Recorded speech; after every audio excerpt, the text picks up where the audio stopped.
Welcome, I'm Thomas Porteus and you're watching The World Report. Let's take a look at some of the top headlines this hour. Newly inaugurated President Trump has threatened China and the European Union with 10% tariffs. He also warned BRICS nations that he would impose 100% tariffs if they do not balance trade with the United States on a reciprocal basis.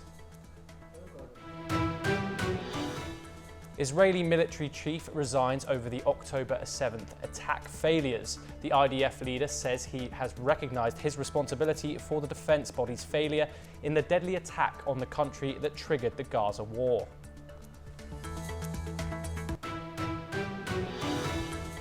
Quad foreign ministers have met in Washington following President Trump's inauguration. The diplomats met in the US Capitol to reaffirm a commitment to a free and open Indo-Pacific.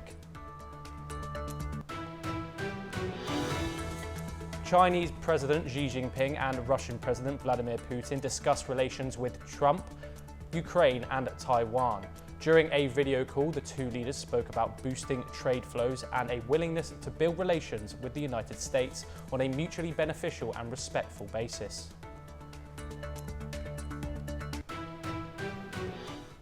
US President Donald Trump threatens new tariffs on the European Union and China.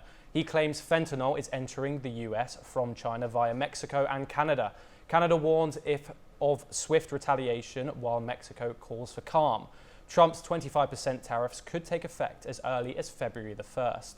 He also plans to deploy troops to the southern border to curb migration. Here is a report. US President Donald Trump on Tuesday vowed to hit the European Union with tariffs and said his administration was discussing a 10% punitive duty on Chinese imports because fentanyl is being sent from China to the US via Mexico and Canada. Thinking about that too. We're talking about a tariff of 10% on China based on the fact that they're sending fentanyl to Mexico and Canada. How soon on those tariffs? Probably February 1st is the date we're looking at. Trump voiced his latest tariff threats in remarks to reporters at the White House a day after taking office without immediately imposing tariffs, as he had promised during his campaign. Financial markets and trade groups exhaled briefly on Tuesday, but his latest comments underscored Trump's long-standing desire for broader duties and a new February 1 deadline for 25% tariffs against Canada and Mexico, as well as duties on China and the EU. Trump said the EU and other countries also had troubling trade surpluses with the United States. Bureau Report, NewsX. Let's now take a look at some news updates from South America. Brazil's newly appointed COP30 head, André Correa de Largo, warned that President Donald Trump's withdrawal from the Paris Climate Agreement could impact the 2025 climate talks in Belém. Correa de Largo, with extensive climate diplomacy experience, stated that while Trump's decision is still being analysed, its influence on COP30 preparations is undeniable.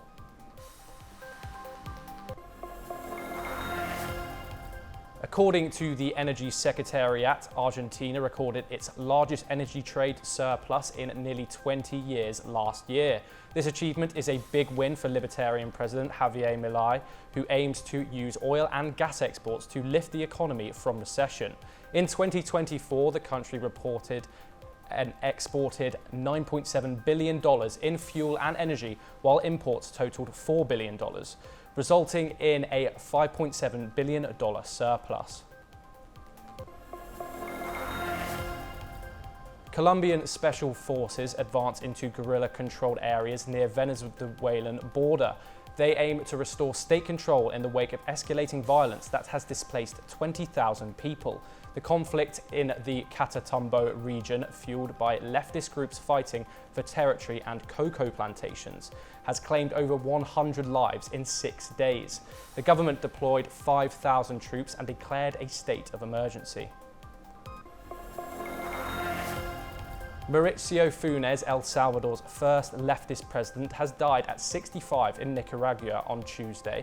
Funes, who led the country from 2009 to 2014, fled to Nicaragua in 2016. He faced accusations of embezzling over $350 million and facing other corruption charges. According to Nicaragua's health ministry, he passed away from a chronic illness. Panama has lodged a complaint with the UN over President Donald Trump's threat to seize the Panama Canal, calling it worrying. In a letter to the UN Secretary General Antonio Guterres, Panama cited a UN Charter article opposing the use of force against another country's territorial integrity. The government also initiated an audit of a Hong Kong-linked port operator near the canal.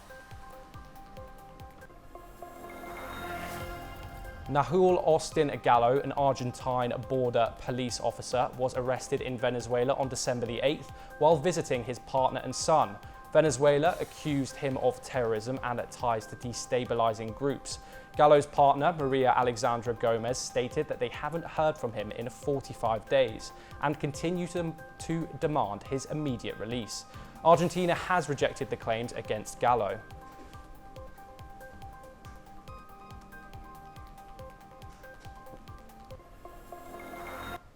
Israel's army chief, Herzi Halevi, will step down on March the 6th, 2025, over security lapses during the October 7th Hamas attack. Meanwhile, Hamas was also confirmed the release of 4 female hostages on January the 25th, under the ongoing ceasefire. Here is a full report on Halevi's resignation and his career and leaders' reactions that followed. Israel's military chief and the IDF Southern Command head resign over security failures during Hamas' deadly October 7, 2023, attack, which triggered the Gaza war.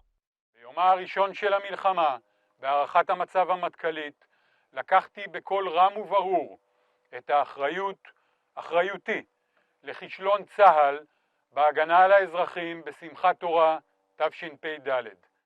Lieutenant General Herzi Halevi, in a letter to Defense Minister Israel Katz, vowed to focus on dismantling Hamas, returning hostages, and resettling displaced Israelis. He praised the IDF's year-long, 7-front campaign for reshaping Middle East dynamics. Herzi Halevi was born in Jerusalem in 1967. He joined the military at 18 as a paratrooper and later led Sayeret Matkal. He served in Lebanon, the West Bank, and Gaza.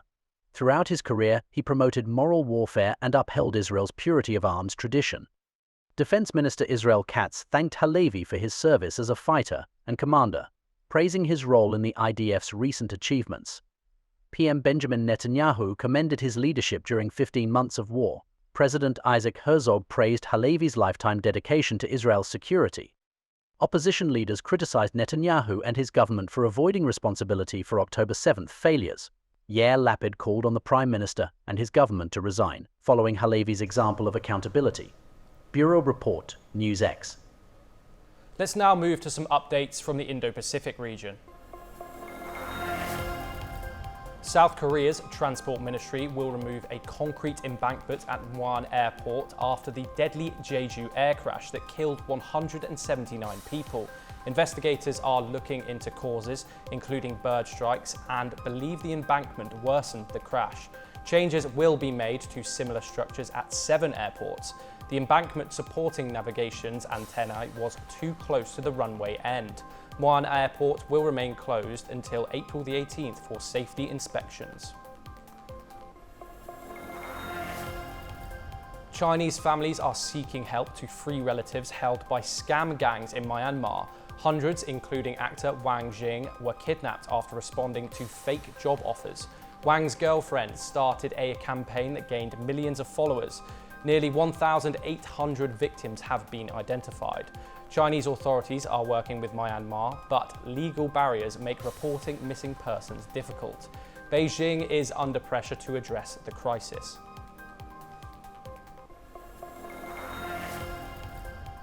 Taiwan activated backup communications for the Matsu Islands after undersea cables were disconnected due to natural deterioration.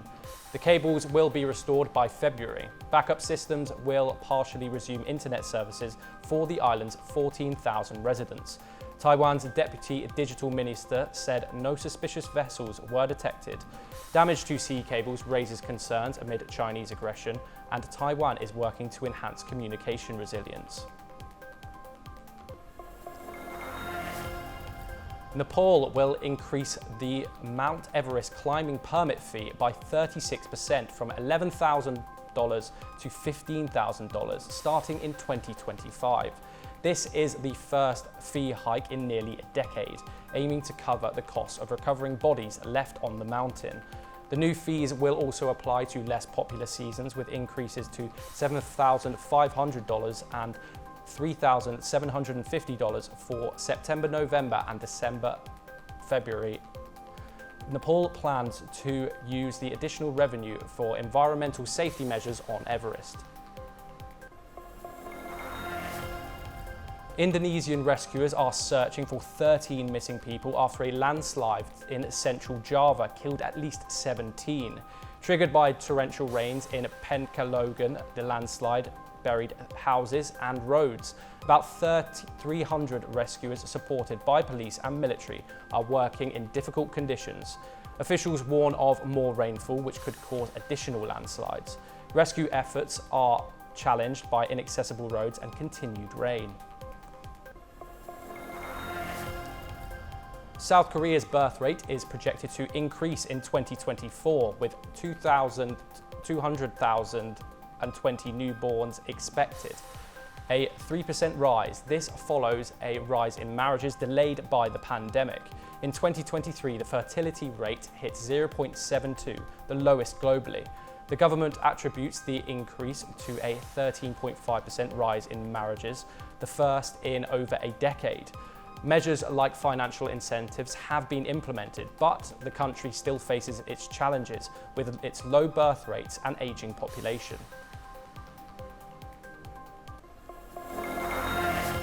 The United States, Australia, India, and Japan have reaffirmed their commitment to working together. The first meeting of the China-focused Quad group under President Trump's second term took place in Washington. A joint statement emphasized regular meetings leading up to a leaders' summit in India later this year. The four countries are united in their concerns over China's growing power. Here is a report. The United States, Australia, India, and Japan recommitted to working together on Tuesday, after the first meeting of the China-focused Quad grouping's top diplomats since President Donald Trump returned to the White House. In a joint statement after the talks in Washington, hosted by U.S. Secretary of State Marco Rubio on his first day in the job, the four nations said officials would meet regularly to prepare for an upcoming leaders' summit in India, expected this year. The four countries share concerns about China's growing power, and analysts said the meeting was designed to signal that countering Beijing is a top priority for Trump, who began his second term in office on Monday. Rubio earlier said would stress the importance of working with allies on the things that are important to America and Americans during the meeting. He posed with Australia's Penny Wong, India's Subramaniam Jaishankar, and Japan's Takeshi Iwaya in front of the flags of their countries before the meeting at the State Department, but did not respond to questions from reporters. Bureau Report NewsX. We will now take a look at some news updates from Europe. Two French investigating magistrates have issued an arrest warrant for ousted Syrian leader Bashar al-Assad. This marks the second such action taken by France's judicial authorities.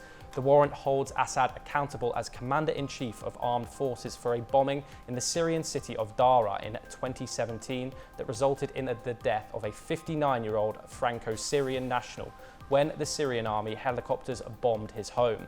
According to the French judiciary, Assad allegedly facilitated this attack. Olaf Scholz will meet with Emmanuel Macron as they try to chart a new course for Europe, with Donald Trump threatening to upend transatlantic relations. Despite their many policy differences, the two leaders will try to project strength. German Chancellor Olaf Scholz plans to travel to Paris to meet President Emmanuel Macron. The French head of state is expected to receive the German Chancellor at the Elysee Palace. In addition to the future positioning of the EU with respect to the United States, the talks are also likely to focus on the war in Ukraine and the Middle East conflict. Defense Minister Boris Pistorius is also set to meet his counterpart Sébastien Lecornu in Paris. Prime Minister Robert Fico survived an attempt from opposition parties to bring a non-confidence vote in the Slovak parliament. Fico was, however, expected to survive the vote because his government held the majority of the seats in parliament. The no confidence motion never occurred after the opposition walked out halfway through the session. The opposition accused the ruling leftist populist SMER party of trying to take Slovakia out of the European Union. A Libyan general wanted for alleged war crimes and violence against inmates at a prison near Tripoli has been arrested in the northern Italian city of Turin and then released after an apparent mistake by prosecutors. Osama Najim, also known as Al-Masri, was detained on an international arrest warrant after a tip-off from an Interpol. His arrest was welcomed by migrant rescue groups and human rights charities. However, the police who arrested him failed to immediately inform the Justice Ministry as was required, and thus an Italian tribunal refused to approve the arrest, leading to his return to Libya. Al-Masri is linked to the Special Defense Force. Hungary and Slovakia have reiterated their opposition to Ukraine's NATO membership bid. They were speaking at a joint news conference in the capital city of Bratislava with the visiting Hungarian Prime Minister Viktor Orban in attendance. Orban also said that Hungary wishes a swift end to the ongoing war in Ukraine through a diplomatic solution and is opposed to sanctions on Russia, particularly in the energy sector, as such sanctions undermine the EU's interests. Czech Prime Minister Peter Fiala and the Vietnamese PM Pham Minh Chinh signed an upgrade to the two countries' strategic partnership during a bilateral meeting in Prague. After the meeting, the two prime ministers said they had hoped the agreement would strengthen trade relations as well as lead to closer cooperation in science and research. The countries are moving to a new level of partnership in the year marking 75 years since the establishment of diplomatic relations. They added, according to Fiala, the agreement on higher education will allow for the exchange of students and academic researchers, thereby furthering cooperation between the two.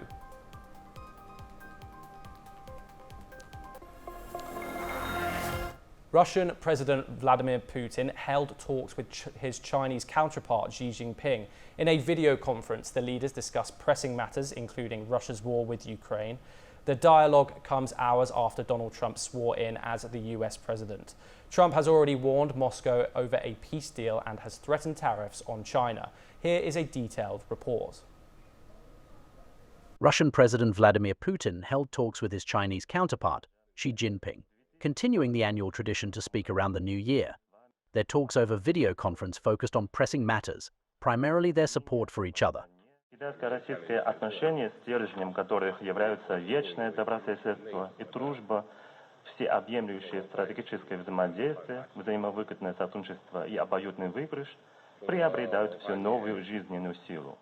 Мы выстраиваем наши связи на основе дружбы, обоюдного доверия и поддержки, равноправия и взаимной выгоды. Эти связи самодостаточны, не зависят от внутриполитических факторов и текущей мировой конъюнктуры. Reiterating his intentions over a peace deal with Ukraine, Putin also told Xi that any settlement must respect Russian interests.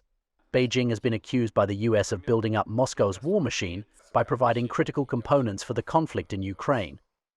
Meanwhile, Ukrainian President Volodymyr Zelensky, speaking at the World Economic Forum in Davos, said that at least 200,000 allied troops would be needed to enforce any peace deal in Ukraine, as he urged Europe to take care of itself. And that's exactly the path of wars Moscow chooses to take. Putin signed the new strategic deal with Iran. He already had a comprehensive treaty with North Korea. Whom do they make such deals against? Against you, against us, against Europe. The two leaders' dialogue and Zelensky's statement come hours after Donald Trump was sworn in as the US president. However, Trump has held opposing views. He has warned Putin, saying, Zelensky wants to make a deal. I don't know if Putin does. He might not. I don't know. He should make a deal. I think he's destroying Russia by not making a deal. I think Russia's going to be in big trouble. You take a look at their... Additionally, immediately after taking the Oval Office, Trump has threatened tariffs on Beijing, calling it an abuse as such complexities put the fate of the ongoing Russia-Ukraine war at stake, especially amid the potential truce talks. Bureau Report, NewsX. We will now take a look at some news updates from the world of business. Netflix shares listed in Frankfurt have risen 14.3% in early trading on Wednesday. This surge came after the streaming service announced that it had attracted a record number of subscribers over the holiday quarter. The company has stated that it plans to raise prices in the US, Canada, Portugal, and Argentina. This announcement follows the addition of 18.9 million subscribers in its fourth quarter. Meta has said that it is working urgently to fix a problem with Instagram. The issue causes a results hidden message to appear when users search for the terms Democrat or Democrats. Some social media users have accused the company of political bias. They have pointed out that an issue has been occurring since President Donald Trump's inauguration on Monday. Japan's retailers have offered big pay increases for a second year in a row. This has resulted in squeezed profits for companies, more spending money for workers, and a green light for further central bank rate hikes. Japan's labor-intensive service sector has long managed to avoid making significant or sustained pay rises. This was achieved by tapping into a vast pool of part-time, lower-paid retirees and housewives. An outbreak of bird flu in poultry in Georgia is set to trigger trade restrictions from major meat importers. An industry group has warned that this move could financially harm farmers and processors. A flock of 45,500 breeder chickens tested positive last week in Elbert County. It was the state's first confirmed case in a commercial poultry operation.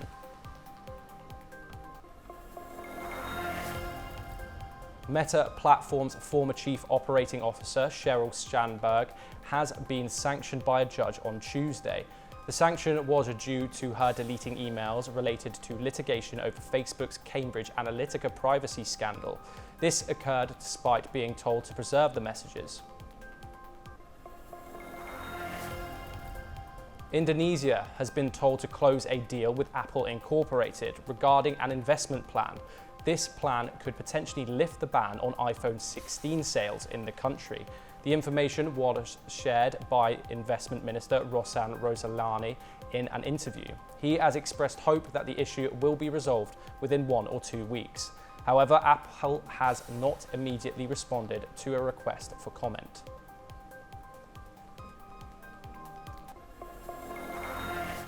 A devastating fire in the Bolu Mountains in Turkey has led to a loss of life and raised serious safety concerns. Authorities are investigating and the nation is grieving. Here is a full report. Değerli arkadaşlar, yüreğimiz yanıyor.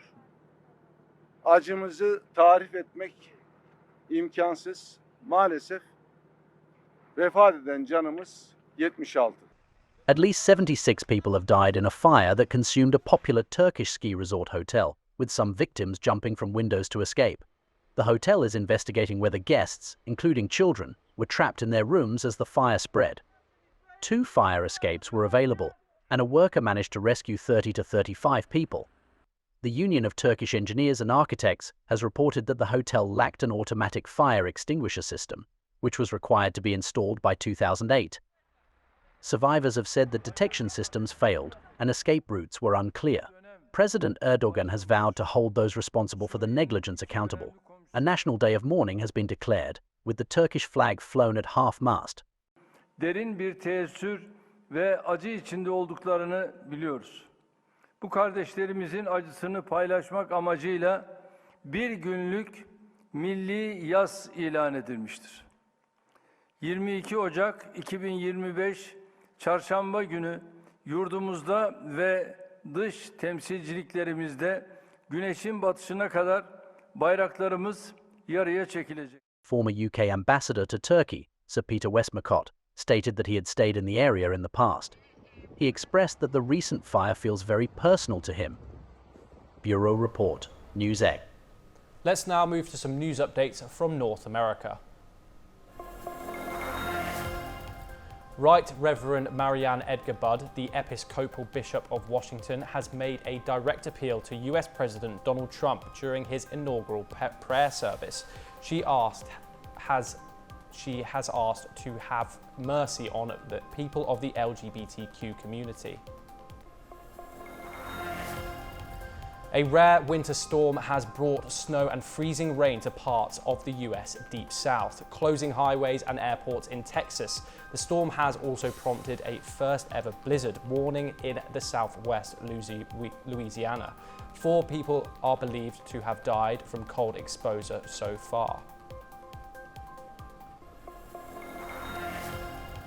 The US Supreme Court is set to consider a woman's civil rights lawsuit over the fatal police shooting of her son during a traffic stop in Houston. This case could make it easier to hold officers accountable for using excessive force. Musician Chris Brown has said that he is suing a film studio over a documentary released last year. The documentary included accusations of sexual assault. In a statement, the former singer's lawyers claim the film is defamatory. They argue that her claims are blameless and sensational. The lawyers also accused Warner Brothers of recklessly damaging his reputation. US President Donald Trump has announced a pardon for Ross Ulbright. Ulbright is the founder of Silk Road, an underground website used for selling drugs. Ulbright has been serving a life sentence since 2015. Trump has posted on Truth Social that he has spoken to Ulbright's mother on his first day in office.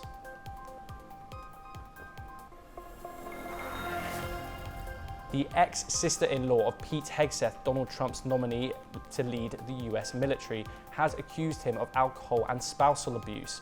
The allegations were made in a sworn affidavit submitted to US Congressional Committee. Danielle Dietrich Hegseth has provided a written statement to the Senate Armed Services Committee. In her statement, she claims to have personally observed Pete Hegseth's erratic and aggressive behavior over many years.